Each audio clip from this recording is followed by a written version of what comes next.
quitting. Have you heard of this term? It is definitely spreading across the world. It refers to people basically doing the bare minimum at work. You're not going above and beyond. And we know this is impacting industries really everywhere as businesses try to recover from both the pandemic and also rising costs. So joining us today to talk about this trend is the director of Association for Entrepreneurship USA. This is Wayne Goshkarian. Good morning, Wayne. We appreciate you being with us.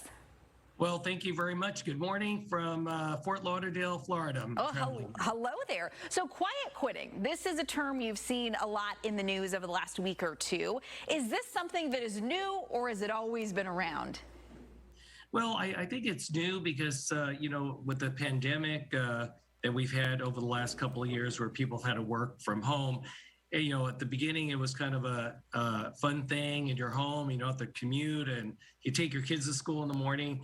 But, you know, I think we're a creature of companionship, and you go to work and you get dressed and you have interaction with your supervisor. And so I think this is just a symptom of the COVID virus and the lifestyle changes we've had. So is it a bad thing to maybe set some boundaries at work and not give it your all? What do you think? Well, I mean, for employers, it's very hard to supervise someone that's, you know, 18 miles away. And I think it's caused a lot of problems for employers. I mean, they're getting the work done, but are they becoming efficient? Are people growing in their careers emotionally and promotions? I mean, how do you promote someone that you don't really have any face-to-face interaction with or don't know what they're actually doing? You know, are they really getting you know, they're working, you know, 4 hours a day on an 8-hour job. I mean, it's very difficult for both the employers today to deal with that. So do you think if somebody's maybe kind of taking the easy way out and they're kind of, I don't want to say mailing it in, but they're doing just what they need to do to get by, is that going to hurt them in the long run when trying to be up for promotions or leaving your current company?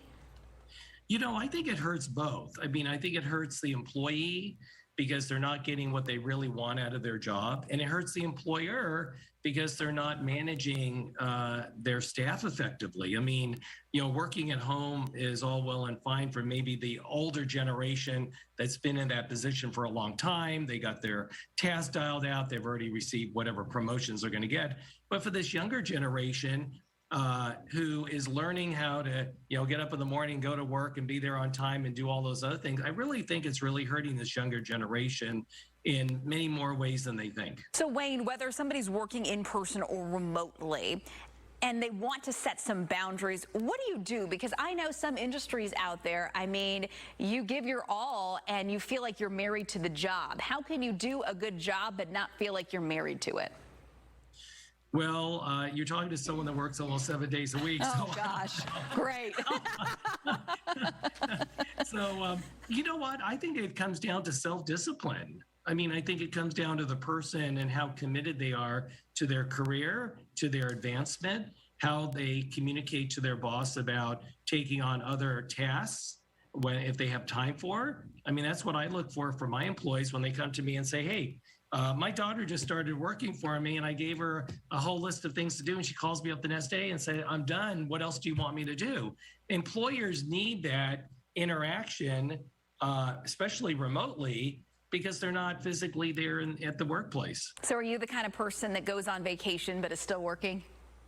I was gone in Europe for 2 weeks and I went on my laptop every day. I mean, I run a company and, you know, I'm sorry. I guess that's what happens. Okay. Thank you I'm the so highest paid person in the company. So you know, and when it's your name on there, I get it. You gotta work. Thank you for your time this morning. We know where you stand on quiet quitting, but definitely interesting to get your feedback.